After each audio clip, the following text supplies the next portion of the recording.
Oh yes, welcome to the Bunce Hour here on Box Nation. Can you hear that? That's a taste of what's to come. This is our 22nd show.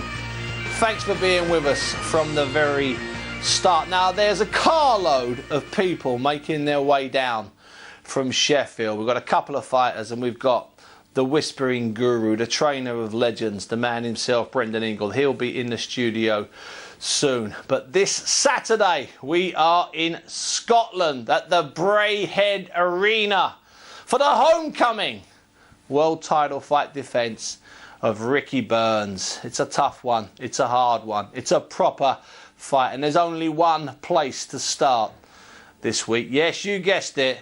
It's with Ricky Burns. Take a look at this.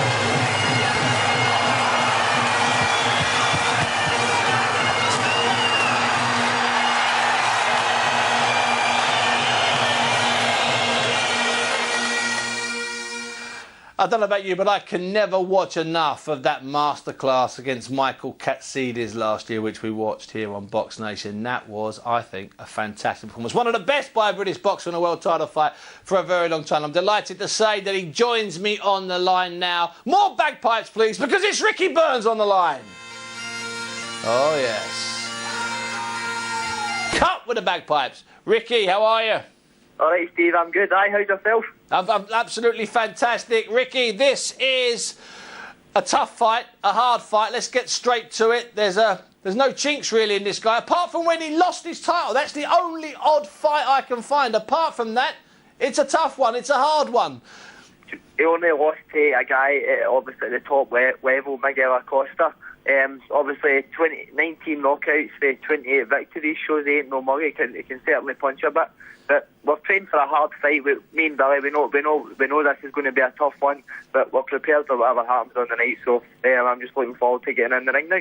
And he's a guy that's been in hostile atmospheres, because that's what it's going to be like in the Braehead. Let's not beat around the bush. We've got a sellout out there, Ricky. It's your homecoming. They've been baying for you to return.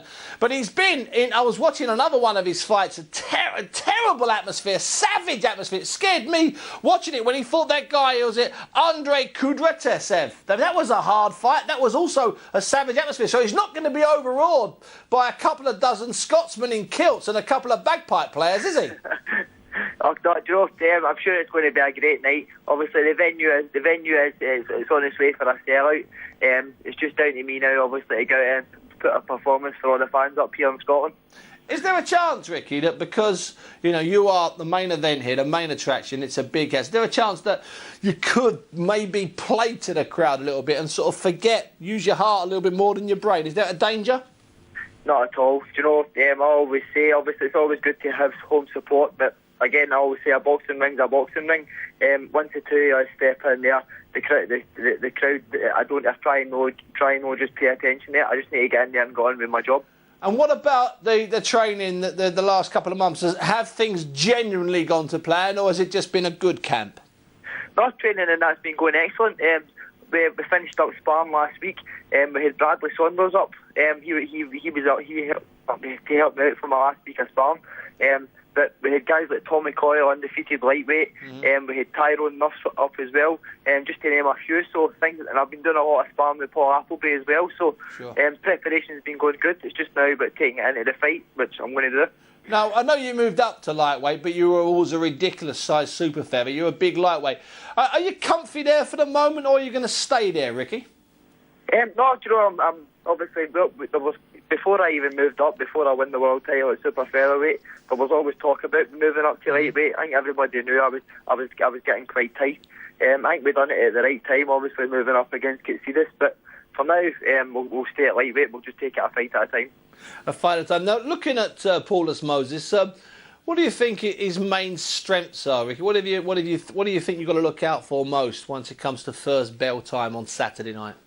I've still not watched any footage of him. I'm a believer in whatever happens on the night's going to happen. So do you not watch footage? Do you leave that to Billy, or does Billy not watch?